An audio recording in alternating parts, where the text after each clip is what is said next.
என்னடா அந்த பிள்ளை இப்படி பேசுதுன்னு நினைக்காதீங்க. மாம்பூக்கள் சரியா பூக்கவில்லை என்றால் பருவ காற்று சரியா வீசிருக்குன்னு அர்த்தம். பருவ காற்று சரியா வீசிருந்தால் மாம்பூக்கள் உதிர்ந்து சரியா காய்ச்சிருக்காது.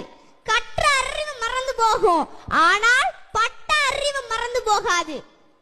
உலகத்தில் வேளாண்மையை கைவிட்ட அனைத்து நாடுகளும் பிச்சை எடுத்துக் கொண்டிருக்கிறது.